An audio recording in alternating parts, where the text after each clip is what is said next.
All right, and welcome back. It's a special episode of Hot Off the Presses. We're here with a whole brand new shared universe with Rise of the Elites, and we're here with all the different authors. We're going to be talking about the different books that are going to be rolling out.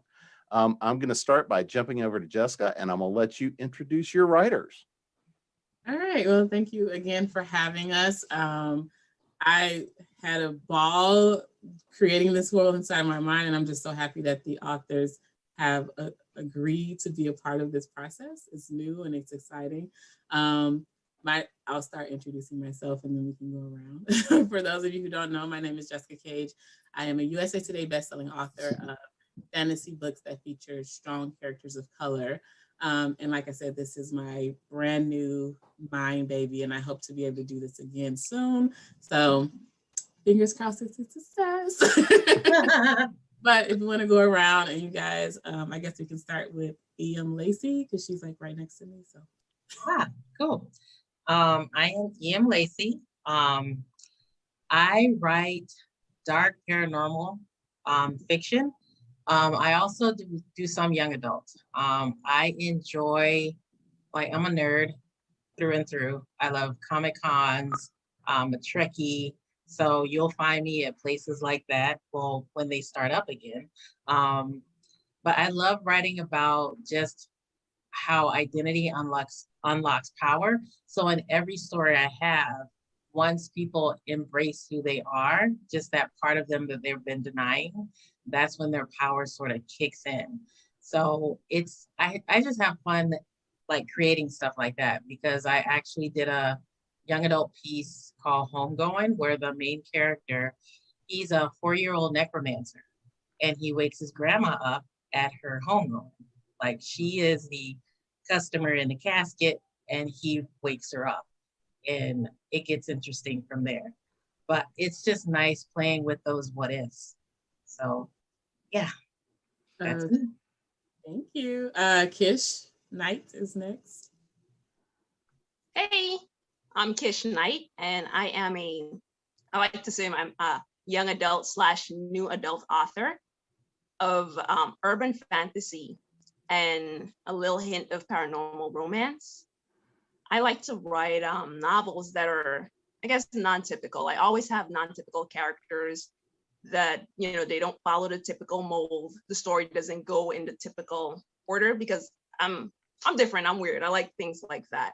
And for example, one of my my earliest paranormal books / urban fantasy books was Return to Fire, where I had a young lady, Sion was the main character, and she's coming back from the dead to find out that she's got to figure out who murdered her, plus getting involved with a whole new world of characters and beings. So I like storylines like that you can't really figure out who did it, who's it, and that's me. I'm just different. I like that. Okay, next is Mikel Wilson. Hey, I'm Mikel Wilson. I'm a USA Today bestseller. I write in science fiction and fantasy, as well as Christian fiction. I'm a musician. I like to sing. I like to work on cars. I'm a giant geek, so I love X-Men comic books. I'm like Lacey. I love Comic-Con, and instead of being a Trekkie, I'm a Star Wars nerd, like all about Star Wars. And I build cars. So, I mean, that's all I do. Like, I guess you can say I'm very eclectic when it comes to that. My book, I love to write about Christian fiction, like I just said. Shattered but Not Easily Broken was one of my bestsellers. And science fiction, I have a hybrid series. A Light Beyond the Darkness is out right now, and I've got a couple more that are about to come out. So that's just a little bit about me. All right, thank you. Delizhia Jenkins. All right. All right, so I'm Delizhia. I write paranormal romance and urban fantasy for both adults and young adults. I think what separates me from other authors is the fact that I like stories that are prophecy driven. I do a lot of research and reading on like things that are considered like esoteric. I'll pull pieces from the Bible. I will dig deep into history to find characters and kind of introduce them to my world. So those are the kind of stories that I prefer to write. I love legends. I love myths. I'm one of those people that would like to one day travel and kind of be like a myth hunter, that sort of thing. I do write characters of color. I really love writing stories about especially single mothers, because I don't find those stories in a lot of urban fantasy. A lot of the characters are usually pretty young. So I wanted to assist in diversifying urban fantasy and paranormal romance with, more seasoned characters who are experiencing supernatural things. So that's pretty much what I do in my spare time. I would like to go back to traveling. I was living my best life before, and then, everything changed. So that's pretty much it. All right, thank you. Mhm. Last but not least, Jennifer Laslie. Hello, I'm Jennifer Laslie. I'm also a USA Today bestselling author. I love writing paranormal romance, and I do write some young adult. I'm kind of all over the gambit when it comes to different genres in paranormal romance. I like to mix things with like dystopian or, shifters and witches and things like that. I am a crafty person as well, so not just a creator of worlds and books. I love to do things with like clay or just anything I can think of, I'll create. Awesome. Yeah, looking forward to this.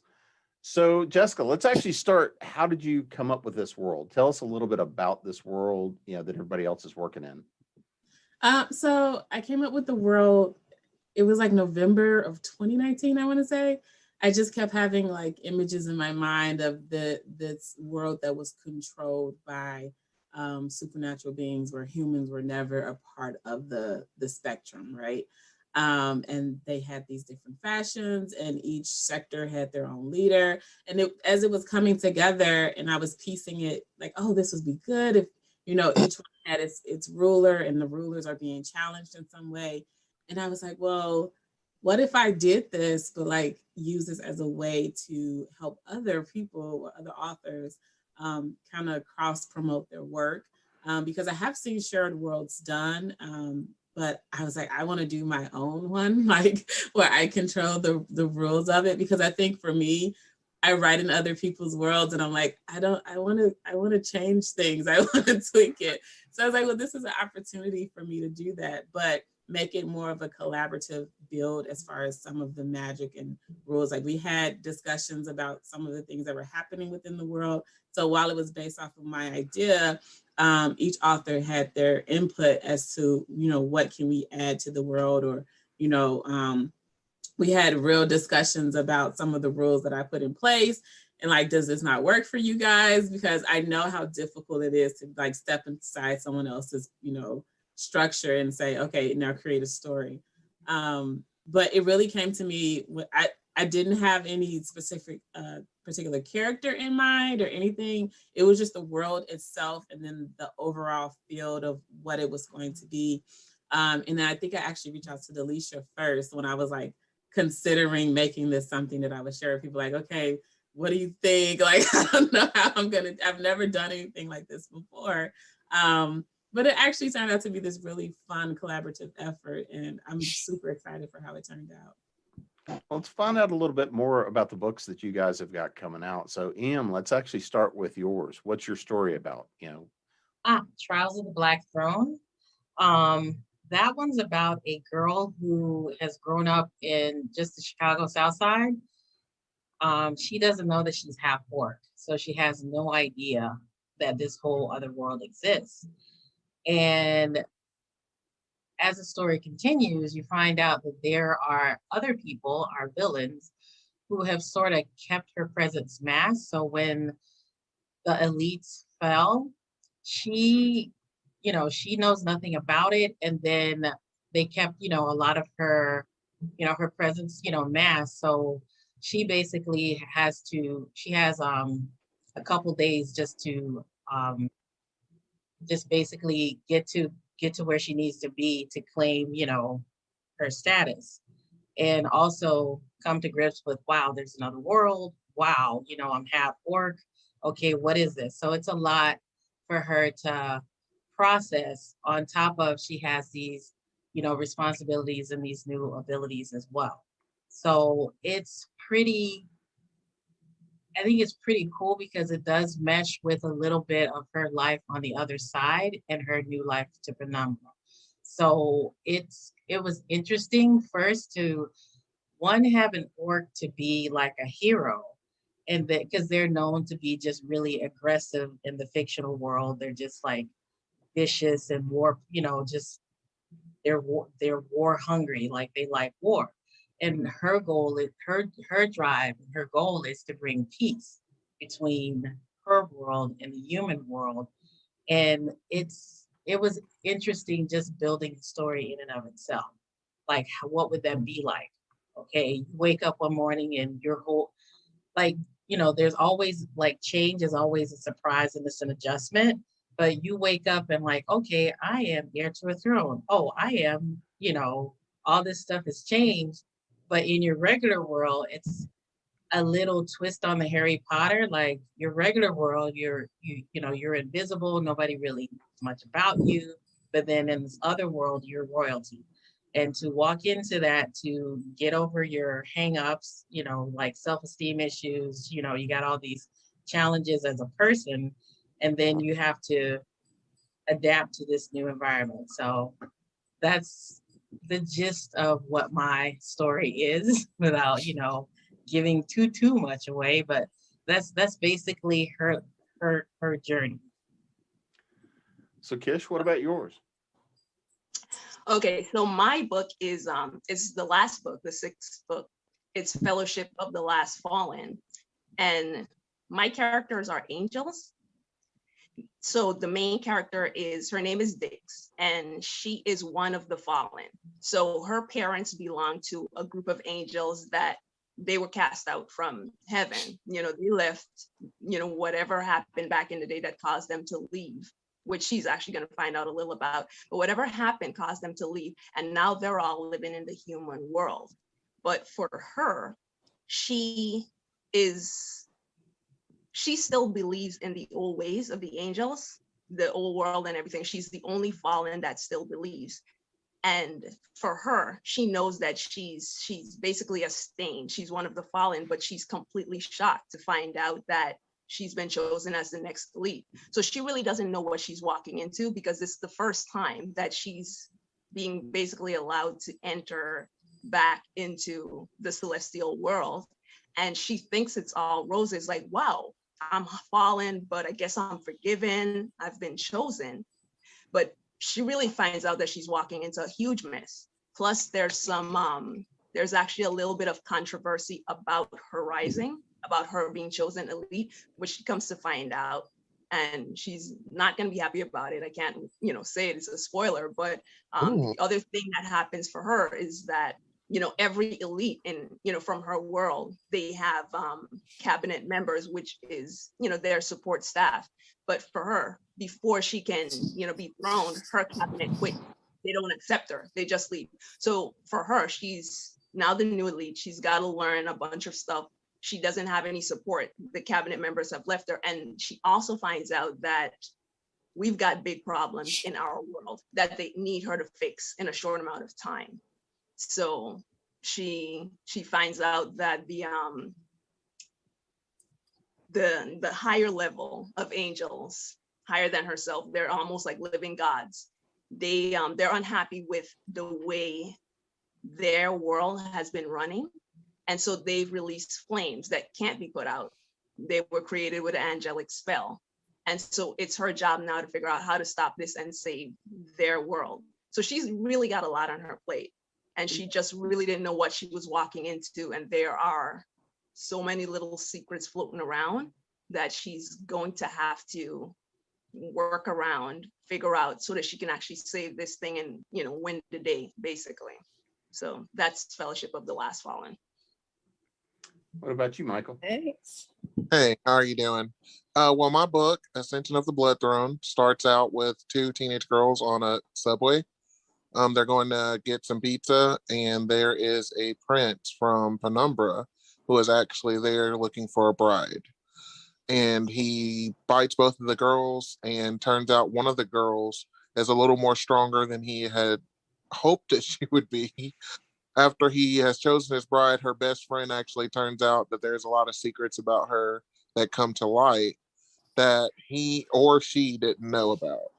So there's a lot of things going on in that story as far as vampires, and there are also vampire hunters that are involved. And so it gets really twisted, and there's a lot of different aspects of the story that are really going to, make you can't wait to read the next page. So mine is House of the Blue Flame. It's the second book that's due for release. And so my story takes place in the city of Draconia. My characters are dragon shifters. And in that world, it's divided by houses. So you have the blue flame dragons, who are considered the strongest and the most powerful. They possess the strongest magic.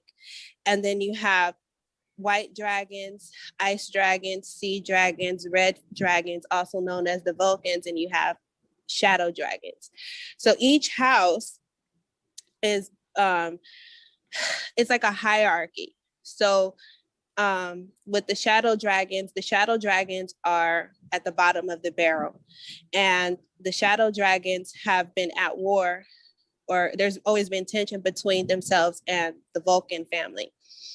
So my character, Adaya, is a blue flame, and she actually, the night that her grandfather, who was one of the elites, fell, she had a vision from him where he chose her to take his place. And part of her responsibility is to unite the houses, basically. And so in the middle of her trying to figure out a way to bring the houses together, because they're divided. Blue flames tend to stick with blue flames, ice dragons tend to stick with their own, etc. There is a villain that's in the midst that had started assassinating the elders of the houses, and no one is aware of who's doing this. So she has to figure out who's killing the elders, because now this is triggering the other houses to go to war. So that's pretty much the story. On top of her identifying who the culprit is, and the character, his name is Black, and there's a twist that I put in with him, with his backstory and how he ties in with the dragon shifters. So basically, that's pretty much the story. Adaya not only has to unite each of the houses of each of the clans, bring all of the clans together, but she also has to find out who's the one behind the murders. And then on top of this, it's kind of like a coming of age, because she finds herself doubting her own ability to do this. So it'll be very interesting to watch her growth and build that confidence and for her to realize that she is special and she does deserve the position as elite. So that's pretty much my story as well. Okay, and Jennifer, what about yours? Mine is the third book that's going to be released. It's for the Shadow Dynasty, and my main character is Mei Ching. She was actually a council member for Cyrus, who was the elite that fell. And with the shifters, they receive a mark on their body that shows that they're the next elite. And she's scared when she discovers this mark, because she didn't want the position. The wolves had ruled for so long, and with a cruel hand though, and she's a black jaguar shifter.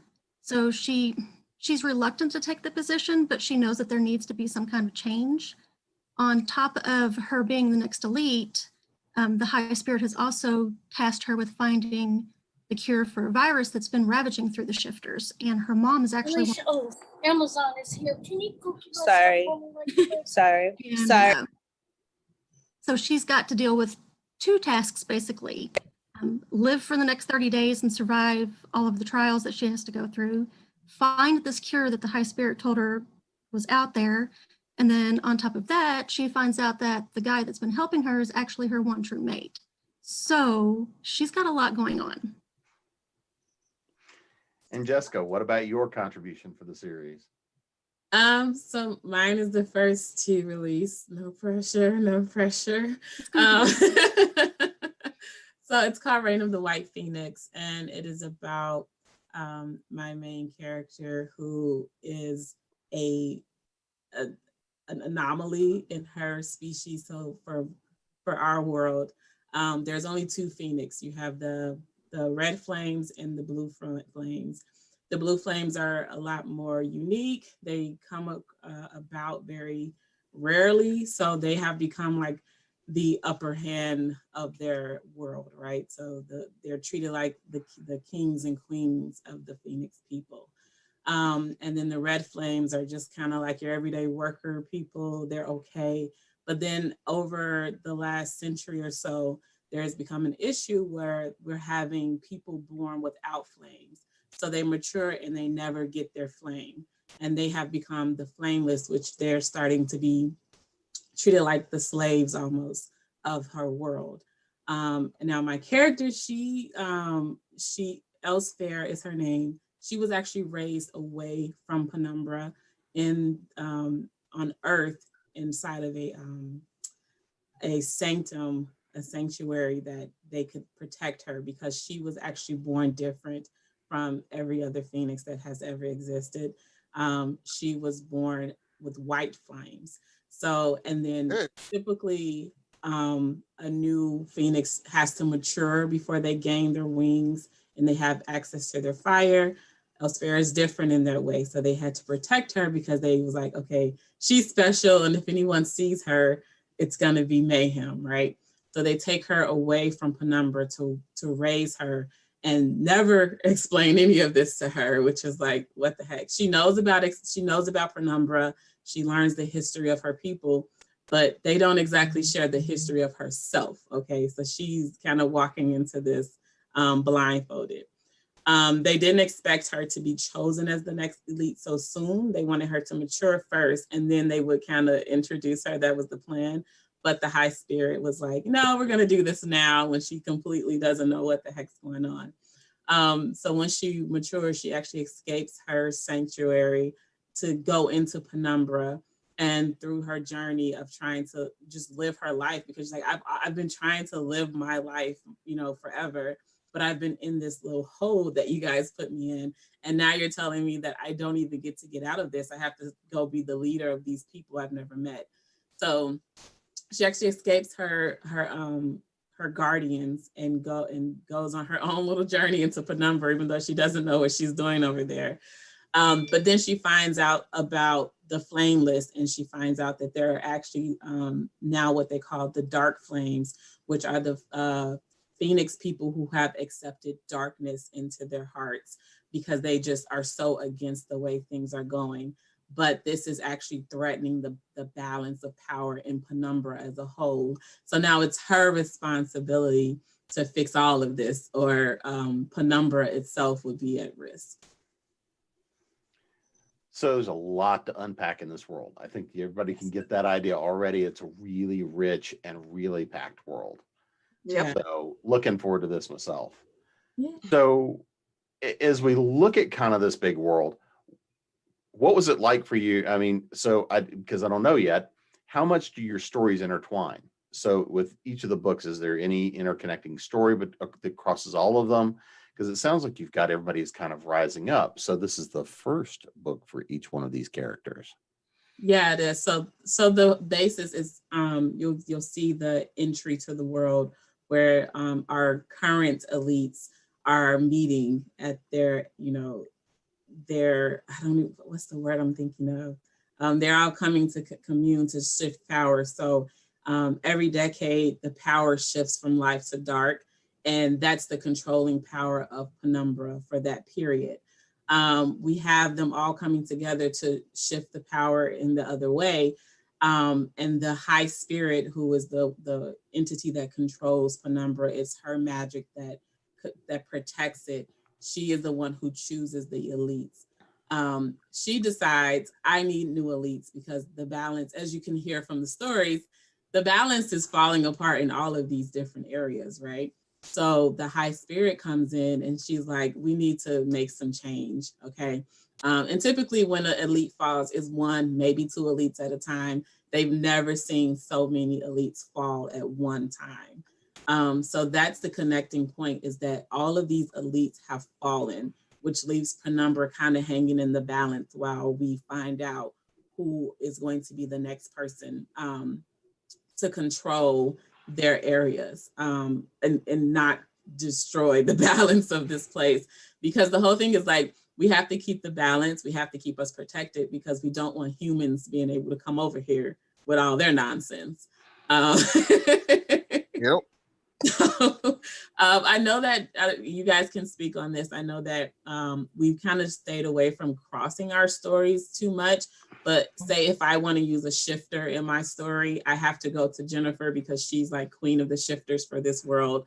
And I have to talk to her about the rules for her shifters and making sure that I don't mess anything up with her storyline. I know I have like a big battle scene going on and at one point in my book, and I'm like, guys, if you're in the woods on this day, you might see some flames. You know what I mean? So, Or flames. there's a big fire fight going on. Well, also too, if I could go ahead and add, there's we've got a forest in there, and I think like everyone created kind of weird characters or maybe monsters that lived in this forest. So so if you wander into the forest, regardless of what race or book you're in, you can run into one of these characters. Like, Jen created a lot of them. So I know I've used some of those creatures in my book. So my girl definitely runs into some of these creatures that you're gonna see like in the shifter world, So Yeah, because I know in mine, a couple of creatures, people are gonna run into a couple of creatures from other stories. And it's like I tried to keep mine sort of with a, I guess you could say tunnel vision in the sense where it's just, the orcs are all about the orcs, they're self-contained, self-consumed. But then there's like, the host of trades, where that's where things can get a little tricky. And so that's where I draw in like some of the creatures from the other stories, because it's like, we have like a creature, it's adorable, but it's man-eating. So they sort of get loose from the host of trades. So that's where some of my characters are gonna run into them. And also with the whole idea of magic, orcs aren't magic, but there is one particular orc who's sort of shady, and she's learned how to access magic, but she's done a lot of that through the host of trade. So, that's where everything sort of starts for my story. It blends in through there because, it's black market. Whatever you want, you can get it. So, that's that point for my stories. Yeah, so there are those common places like the host of trades or the darkest forest. And inside of each book, you'll be able to see the map of Penumbra. So you can kind of figure out where you are in the map and see, oh, okay, I was here last time and I saw that. So, and Jennifer was amazing putting that map together for us. With all of us, like, this needs to be in my territory. Can you move this line? Can you put this type of tree? Like, thank you, Jennifer. You're welcome. I had fun making it. More trees, Jennifer, more trees. Right. Mountain clouds. I need water. So Kish, let's start with yours. Because one of the things I am a huge fan of myth and legend and mythology and taking and twisting it and doing all that kind of stuff. How'd you pick where you were starting from with your angels? You know what? I always like, just like how you say you always like myth and mythology, I always like the idea of angels falling from heaven, having offspring on earth, which, we call them Nephilim. And I've got a few of those in my story. I mean, that's my thing. I'm always fascinated by it. And when Jessica approached me with the opportunity to write in this world, I really just felt like this is a way for me to explore that part of it.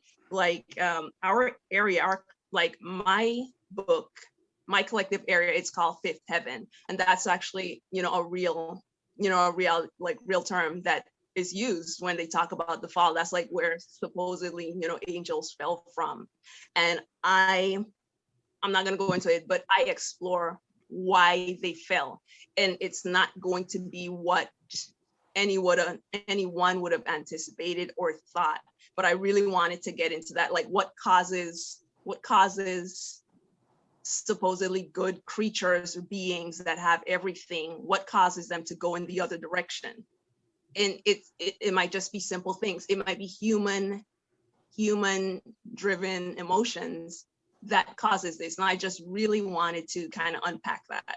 And that's why I decided to start there. And then with choosing someone who was a member of the Fallen, as for my character Dix, she didn't choose to fall, but her parents fell. And the way it goes in my story, well, you know, if your parents fall, then you fall too. You have to go as well. So for her, she still believes in, you know, all of the beliefs, but she is branded as fallen and she's got this stigma attached. So, you know, when given the chance to come back, she's apprehensive. She kind of doesn't want it because she believes in, you know, keeping the old ways and having the respect. But, you know, given the chance, she comes back like, hey, I can do good. But, you know, nothing, even in politics, in the politics that we're in today, nothing works like that. Even when you're giving a chance, you still prove yourself every step of the way. And sometimes you don't get the support, but you don't get to say, no, I can't do it. You have to keep going forward. And then you find out that there is so much more under the surface that you didn't even know. And you never could have even dreamed about. So, you know, that's where I came from, basically. Okay. So Delizhia, what about you? How'd you pick working with the characters you created?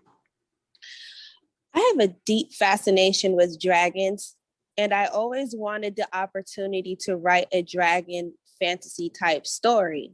I tried to do it on my own one time, and I just didn't have the inspiration to do it. It's still sitting half complete in my computer. And when Jessica approached me with the idea, I was just like, this is the perfect time to flex my dragon writing pen. So I don't know. I just really love dragons. And the whole concept of when I started figuring out, okay, what kind of dragons? The blue flame, that's my favorite color, blue. It did the whole, when I created that concept, I equated blue flame with like a type of creation magic. And from there, I just kind of came to life. Well, you know, and dragons you find dragons or something close to that in pretty much every culture. It's one of the universals. So I always love to see how people take that and turn it for their own ideas, how you create your own incarnation of it. So I find an interesting crossover with the idea of the dragons and the color of the dragons and the flames, you know, the flame, and a little bit of a correlation to like the idea of the djinn. You know, the idea of smokeless flame and some of those sorts of things. So I really like the idea of playing with that idea of the dragon energy and whatnot as a universal and creating a constant behind it. Thank you. And if anyone that knows me, I have like a lot of dragon themed jewelry. I have one around my neck. It's laboradite. This is the biggest one that I have. Tends to remind people of like a dragon's egg. At any given time, you'll see some sort of dragon themed necklace hanging from my neck. Not today. I threw this on at the last minute, but I have dragon bracelets. I have dragon themed rings.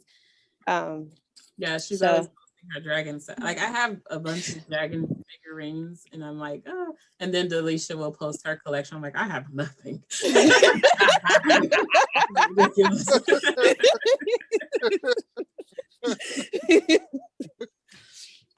So what about you, Michael? Well, I love vampires. My nickname is Hybrid.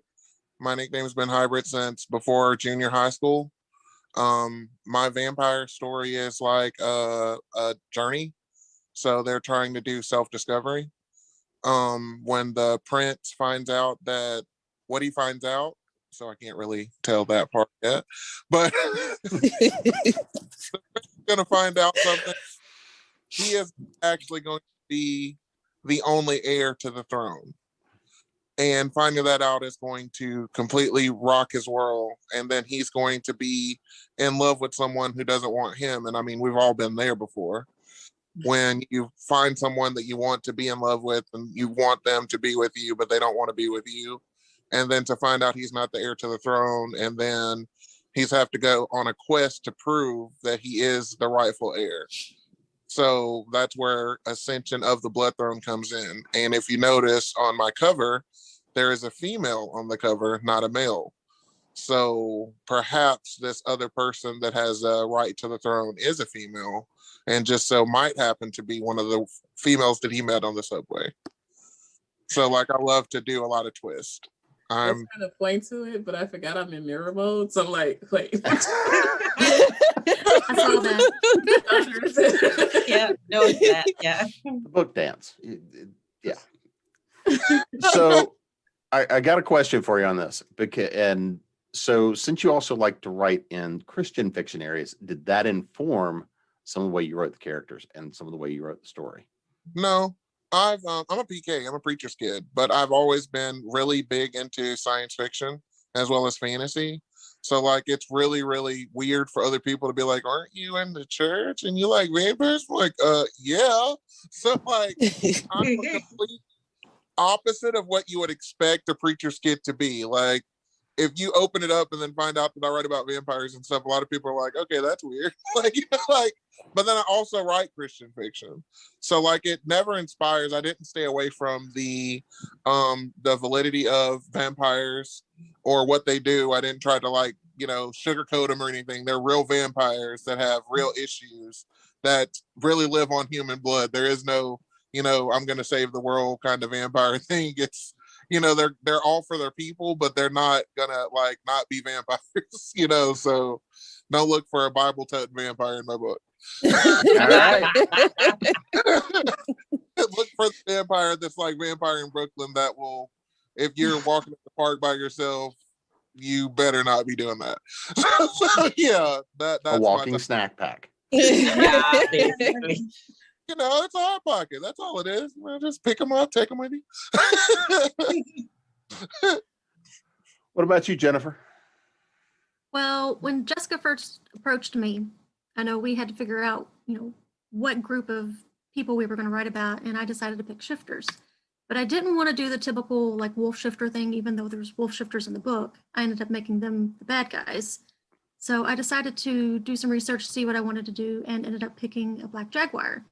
And then I didn't want to base it in the US like some of the others had, so I actually picked China. So she's an Asian black jaguar.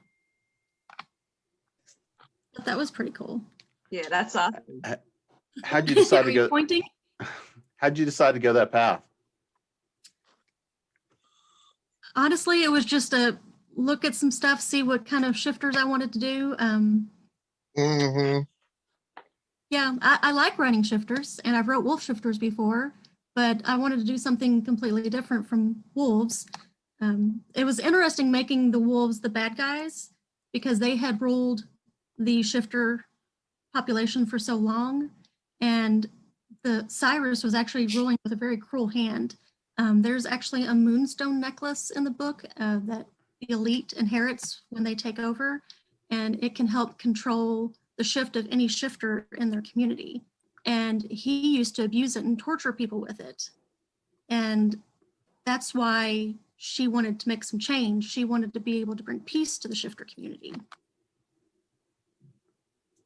Okay. Peace in the shifter community? Doesn't that like blow entire storylines? I like this Black Jack. He's kind of going off of the Black Panther, aren't you? Black Jaguar, Black Panther. No connection. No, kinda. I picked Moonstone because, you know, shifters and the moon and everything. I thought it was appropriate. Yeah. So did you tie the two together? Is any of the shifter power tied to the moon, or? Not really. They do gain more power when the full moon is around, but it doesn't rule them as far as them having to shift during the full moon.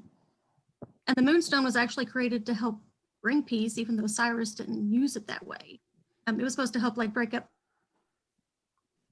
Oh, Oh, I think she froze. we froze. yeah. Well, to make them shift back to their human and to resolve conflict. And he Hey, Jennifer, we lost you for a minute. And we still lost you. Yeah. I Yeah. messaged her like, oh, you froze. Well, you know what? I'll hop in because as she talks about the moonstone, I know with my character, she wakes up with a piece of jewelry herself, and it's an heirloom. It's her sign that, you know, she is the elite. And it's called the Knowledge Stone. It's this really cool, like sterling silver choker with like a blood red stone in it. And for the orcs themselves, it's just, you know, a sign that There they we go. are. There you are, Jennifer. My internet Um, just blinked, like it went out. Yep, It that happens. But oh yeah, so basically, you know, it looks like for the orcs, it's just symbolic because, you know, they're all about power, they're all about symbols, you know, they're like warmongers, so it's all about strength. But being, you know, being part human, and my main character being part human, and then her father just being of a different heart and of a different mindset, she discovers the real power of the stone itself. Because my focus is always connecting with who you are, you know, and how that sort of unlocks just your own power. And just the stone itself, you have to read it to find out what the secret of it is, but it really helps her when it comes to facing that life and death battle, which, you know, to become the elite, you know, if anyone challenges you, it's a fight to the death. And for her, that's what she faces. So yeah, I think that, you know, that's a whole how I work that in with the orcs, since they're not magical, just having that tie to a bit of their past is what sort of sets her up for possible success. I won't tell you if she wins or loses, so we'll keep it on the down low. Does she get a second book is the question. I'm not sure. That's in the cards. We'll see. We'll see. Actually, I'll have to take out a magic 8-ball, shake it, and we'll see. What about the kitty? What about the kitty on her shoulder? Oh yeah, he is actually pivotal to like just basically her being alive has a lot to do with him. And then actually he is somewhat of an agent for multiple parties for the sake of keeping the orcs like as orcs, because, you know, they've been self-destructive and they have like gained attention from the high, you know, the high spirit, but not the good kind of attention, the kind of attention that could lead to them being, you know, wiped out. So her coming at the time that she's coming is basically, they don't see it as a second chance or a chance to, you know, survival. You know, it's just, you know, we want our ways, we want them the way they're going to be. You know, we don't want no woman ruling us because orcs are patriarchal. And so they see change as, you know, something, we don't want any of that. But for her, change is the high spirit's way of saving them, but they don't get it. So you see how that unfolds. So here's what I want to throw out there. And Michael, I'm going to start with you on this one. So when you start working in shared IP and shared universes, there's a lot of work that goes into coordinating, and you kind of get this team effort that goes, you know, like Jennifer building the maps and things like this. So for you guys, how did it work for you? Was it a lot of fun working in the shared universe, trying to create some of the common stuff? What was the painful points? Because I mean, you know, it's one of those things. It's a lot of fun to do, but obviously there's a lot more work when you're doing shared world building and things like this. Well, honestly, working with the authors that I'm working with, it has been an absolute pleasure. Each one of these females that I worked with have been supportive, fun, funny. We all get along great. There hasn't been any egos. I mean, it's amazing to work with a group of authors that see the entire spectrum. Like, we all want each other to perform. We all want each other to succeed. There's no egos. Like, Jessica might have thought up this brainchild, but she's like, what do you guys think of this? And like, when we all get together and have our group calls and group meetings and everything, everybody has a voice. It's not one person over the other. Everybody is, I mean, we all get along. If you notice, we're all laughing and talking and joking around like it. That's the way it is. I'm honored to be a part of this with him. What about you, Jennifer? Basically what Mikael said, it was great working with everybody. It was really fun making the map because we had to figure out who was going to be on the dark side and who was going to be on the light side. And like my story, I know we're not allowed to enter other territories without their permission. Like a shifter can't go into the vampire territory without permission, kind of thing. So when making the map, I had to make sure that nobody overlapped basically the adventure that my character had to go on. Because she ends up going to like a little misfit town that's like right on the border of the bad and the good. So it was fun. So, anybody else want to kind of dive into that and talk a little bit about that shared universe side of things, working together, the creative process?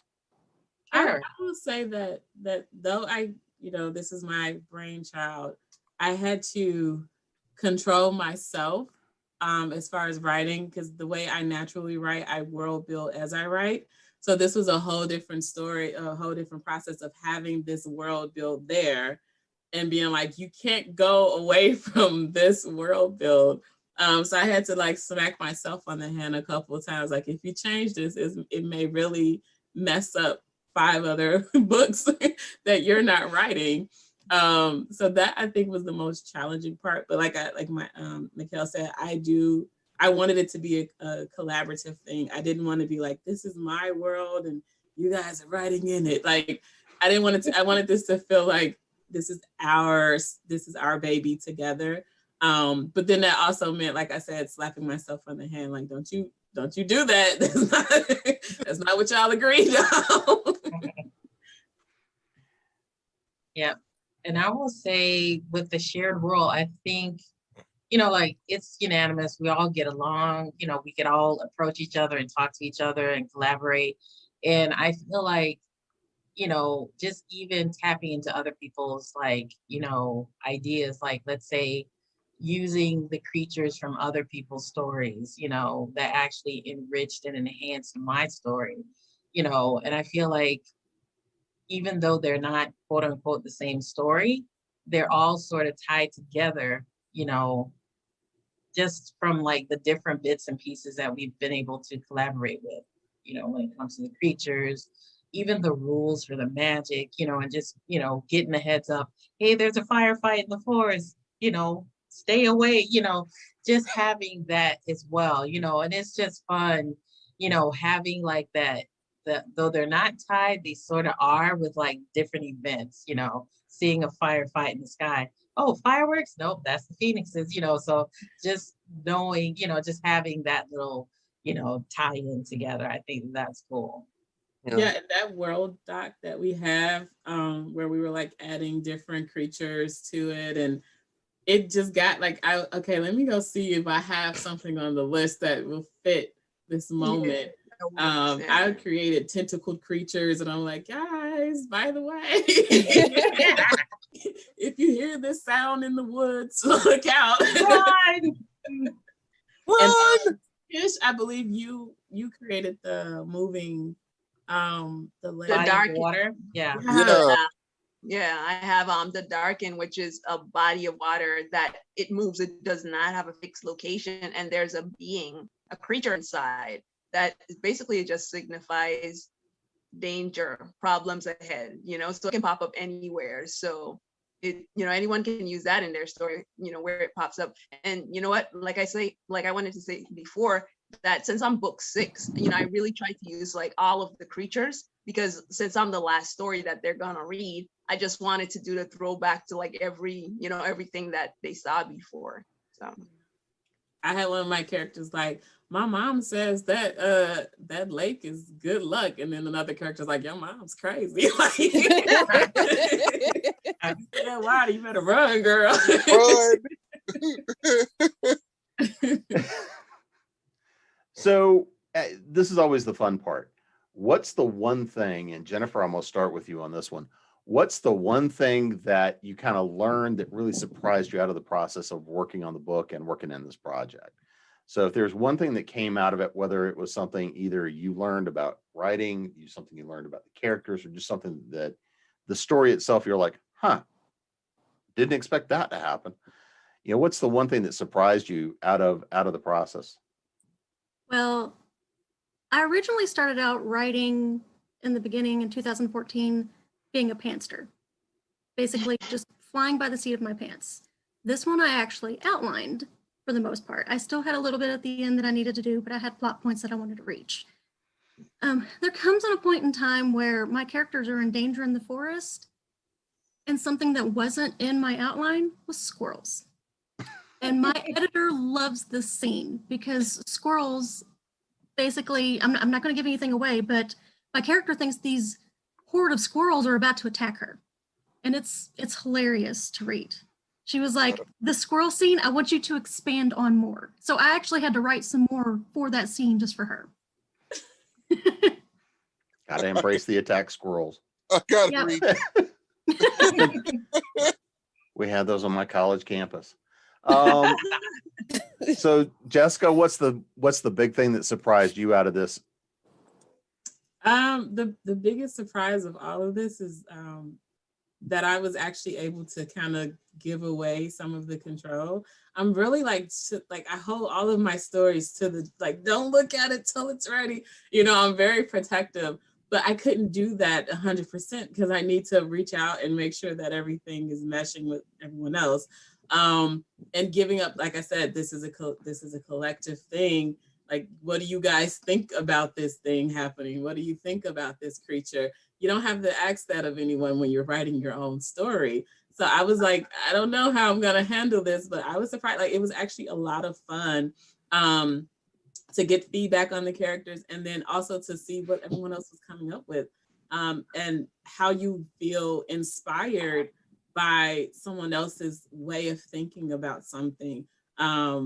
Like we had another author, unfortunately she could not continue through the project, but she came up with some amazing little tidbits, and I was like, oh girl, let me take notes, you know what I mean? So I really thought this was gonna feel like that high school group project where like some of us is doing all the work and then one person is like off in the corner and they just come slap their name.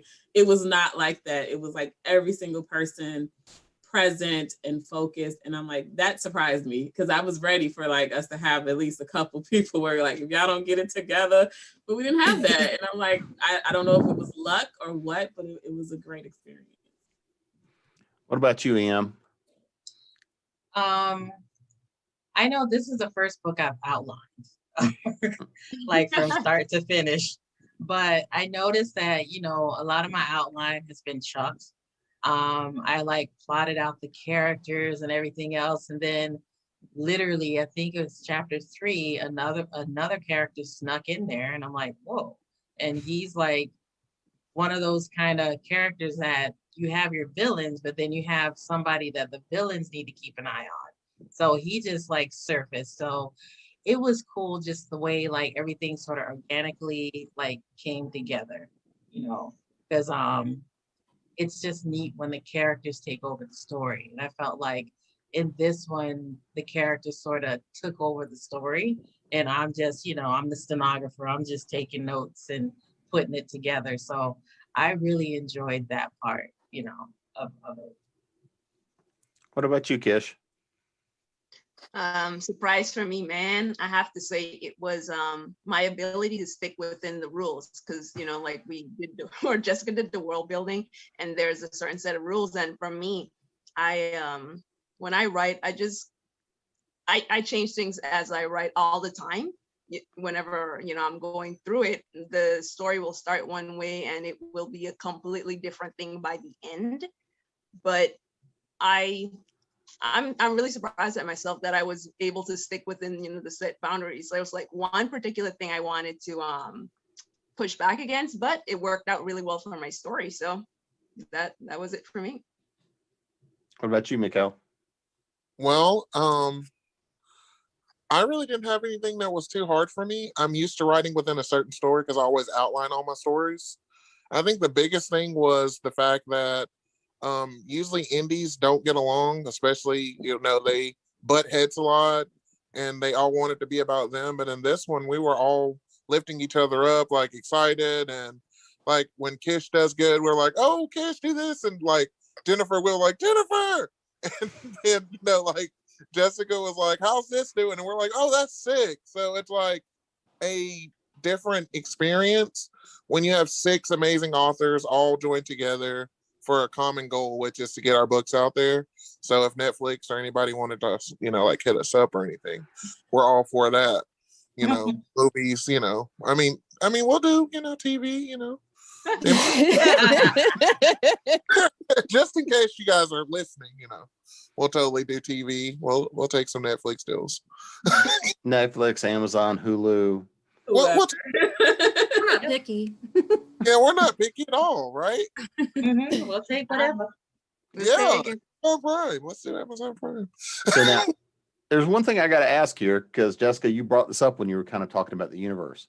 And that's one of those things that we talk about sometimes, and that's fashion. So when you hear and talk about how people dress, the jewelry they wear, all these sorts of things, really builds out a world. It builds out a universe when you're going down to those level of details and whatnot. So what did you guys do to play with the fashion? How does that really round out you guys' world? Well, I think we treated this as if you're like visiting different tribes. So if you come to my world, you're going to see a whole different style of fashion than you will if you go into Kish or EM or Mikael. Like, they're all living in their own little bubbles, so to speak. So I created a whole different mineral that is mined from the mountains around the Phoenix territory. This is what they use to build their weapons. It's what they use to make a lot of their fashion, because it can withstand the fire or the heat of their flame, right? So that's tied into a lot of their wardrobe and just their building structures, right? But then that's not what you're going to see. So like when I went to the House of Trades, which is like the common grounds, you see most people are like cloaked and hiding their tribal wear, so to speak, because I don't want you to know where I'm from. You know what I mean? Like, as the elite, especially a Phoenix elite, she's there. They're like, put your hood down, cover up. We do not need these people knowing who you are coming in here, So I think in the common spaces, when you're like coming into contact with a species or a race that's separate from yours, you try to kind of hide that, unless you're one of like the boats. So there's like the road boys in my book. They don't care who sees them, because they're like the thugs of the woods and stuff. So it's like, I'm who I am.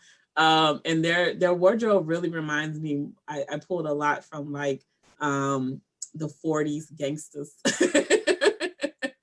Like they went to Earth and was like, I'm gonna dress like this forever, but now it's been 60 years since they visit, so they're way out of style. You know what I mean? So that's how I decided to build their wardrobe.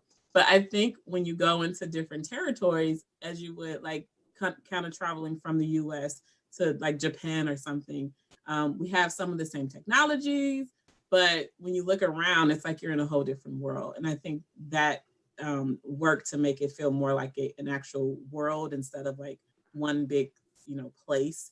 You get to go to different territories and experience different cultures, if that makes sense. So we're kind of coming up on time here. So here's what I want to do. This hour went really fast. So we want to go back around. Everybody remind us where we can find you. What's social media, websites, all that good stuff, and what else you've got coming in the works. So we'll kind of go in reverse this time. So Jennifer, we'll start with you. You can find me on Facebook under Jennifer Laslie. You can look on my website. It is authorjlaslie.com. I'm actually writing the very last book to my Unfortunate Spell series. It's a total of 6 books. They're all have like punny titles too. Like the first one is Who Ordered a Medium, How to Spell Disaster, When to Scry Wolf, What the Heck's Happened, Why Didn't You Ward Me? And then the last one is Where Are My Soul Sisters? So it's like solstice-ers and soul sisters. So all play on words for the titles. They are paranormal romance, but they're kind of rom-com-ish. So there's some humor in all of them. So if you want to, I actually have Soul Sisters up on pre-order for 99 cents on Amazon. So you can go check that out and check out the rest of the series. What about you, Mikael? Well, you can find me on Facebook under Mikel Wilson or author Mikel Wilson. On Instagram, I like Beyond the Darkness. On Twitter, author Mikel Wilson. I have Shattered But Not Easily Broken. I have Picking Up the Shattered Pieces on Amazon. Working on right now book 3 of that series that's called A Broken and Shattered Vessel. I'm also working on a mystery drama that's something for Susan that's coming out this year. So I've got like a lot of different projects that are coming out all at once. And book 2 to my hybrid series is coming out this year. It's called At Last, A Glimmer of Hope. It's about Greek mythology and vampires. What about you, Delizhia? Okay, well, you guys can find me on Facebook under author Delizhia, Instagram, Miss Jenkins Books. The next thing I'll be working on is a title called The Book of Obsidian. But if they're interested in my previous work, we have the Vampire Hunters Academy, which is a 6th book. I just released its 6th book, which is a prequel last year. They could also look for The Lost Queen as well. And for any other updates, I tend to put it on my website, or they can visit. I also created a Patreon for the Vampire Hunters Academy, so they can check that out too if they are interested in becoming a guardian or a huntress. And that's pretty much it. What about you, Kish? So I am basically Kish Knight everywhere on Facebook, Twitter, Instagram, and now TikTok. Kish Knight, and my website, you can always find me there. It's www.kishknight.com. And what I've got coming up, actually, this year, I've got 3 books that should be coming out. I've got part 2, You Reborn, of my new adult urban fantasy. I've got book 2 of my young adult dark urban fantasy, which is Curse. And I've also got a book that, oh my gosh, has been taking forever to come out, but it's Singed. It's urban fantasy as well, new adult. And I'm so excited for that. So that's it, Kish Knight everywhere. What about you, EM? Okay. So I'm author EM Lacey on everything, Facebook, Instagram, Twitter. And I just I guess you could say I just started the TikTok. So yeah, so I'm author EM Lacey on TikTok. And my website is www.emlacey.com. So that's where I am on the internet. And I am working on the 3rd book to a series I have started called Biggs and Meyer. It's a law firm that represents humans in paranormal situations. So the first book is Biggs, Meyer, and the Vampire. It follows their first case. And originally it was going to be a short story, but it bled into 4 books. So the second book is Spirit Box. And the 3rd book that I'm working on now is called A Gathering of Witches. So this is going to explore a little bit more of how the firm deals with their vampires, Plan B. Because basically they got rid of the vampire in book 1, they thought, but the vampire has a Plan B, and now they have to deal with his Plan B before they go to court. So it's fun playing with that one. So that's one of several books I plan on releasing this year. I have a YA trilogy that I'm building, and if all goes well, I should have about 3 books outside of this one for this year. So that is moi. Nice. And Jessica. All right. Well, again, I'm Jessica Cage. You can find me at www.jessicacage.com. I am J Cage author on all platforms. And yes, I'm on TikTok. I have forced the Rise of the Elites authors to join me there. Yes. Outside of this this project, I do have my Fairy Tales of the FYP, which is actually inspired by my people watching adventures on TikTok. That is coming out in May of this year. I'm also working on the 6th or 7th book release of my Gen Rebellion series, as well as launching 2 new series in the coming year. I will also be putting out the fillers because I will be launching a new shared word collection and inviting new authors to join us in writing those stories. So again, jessicacage.com, and I will be putting out information there for the new world. And I've had the fun of being your host. I'm Jim Nettles. You can find me at jamespnettles.com, authoressentials.net, and of course here at ConTinual. Thanks everybody for coming and hanging out, and we'll see you again next time. And I'm expecting you're going to see a lot of these folks again on a lot more panels. Thanks everybody for coming and hanging out. Thank you. Thank you.